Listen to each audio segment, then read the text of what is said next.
Today, Apollo 17 Commander Gene Cernan and Lunar Module pilot Jack Schmitt guided Challenger to a pinpoint-strewn area of the moon called Taurus Littrow. NASA Moonix, the Orion spacecraft, is back home, circumnavigating the moon west of Baja California to complete its shakedown mission that has opened a new era of deep space exploration. Good morning from the Artemis flight. Moment by moment, this is a live here in the White Flight Control Room.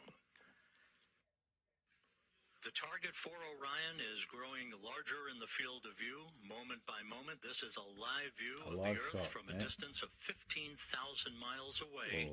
About 3 hours and 40 minutes ago, Orion conducted the final major maneuver of its mission, a return trajectory correction burn of its thrusters to further fine-tune its path toward its splashdown site in the Pacific. We'll be heading out to the Pacific shortly for the first in a series of reports from the scene where Orion will be recovered. After launching atop the Space Launch System, more separation from the flight dynamic around Orion will end. This will provide aerobraking for the vehicle, will help to dissipate some of the vehicle's inertia, and will provide data. 9 a.m. Central Time for just under 3 minutes right after the skip entry maneuver is complete. About 5 minutes after we regain communications with Orion, the pre-programmed commands stored on board will trigger the deployment of 3 parachutes at the top of Orion to pull the forward bay cover off of the crew module. That will initiate the sequential deployment of 2 drogue chutes and 3 pilot parachutes, followed by the 3 large main chutes to slow down Orion. 9 weapons come. Center. Right, he does his interview. And watch. Themselves, a live view from Orion as it continues its pinpoint journey back towards its splashdown site, not far from where you are out in the Pacific. We will be going back to Darrell Nail on the USS Portland frequently during the course, having flown field that will repel the atmosphere.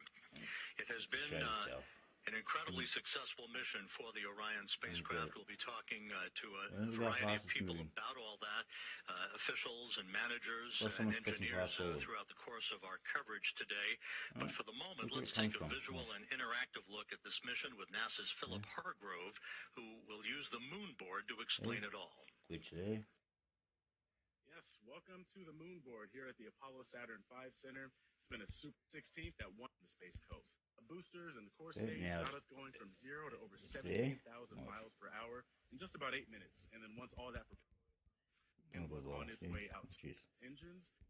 So this allowed a turn where next time we'll talk a bit more about what that return looks like and what our entry is actually going to look like. But until then, back to you. Thank you, Philip. And again, a live view of Orion. It moves by itself on planet Earth, now about 11,000 miles away from Earth. As it continues a very, very precise trajectory for a splashdown that is scheduled at 11:39 and 42 seconds a.m. Central Time this morning. Thank you, Philip. And again, a live view of Orion closing in on planet Earth, now about 11,000 miles away from Earth. As it continues a very, very precise trajectory for a splashdown that is scheduled at 11:39 and 42 seconds a.m. Central Time this morning.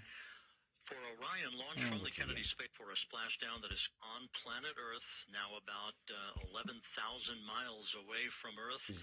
As it continues a very, very precise trajectory for a splash on planet Earth, now about 11,000 miles away from Earth. As it continues a very, very precise trajectory for a splashdown that is scheduled at 11:39 and 42 seconds a.m. Central Time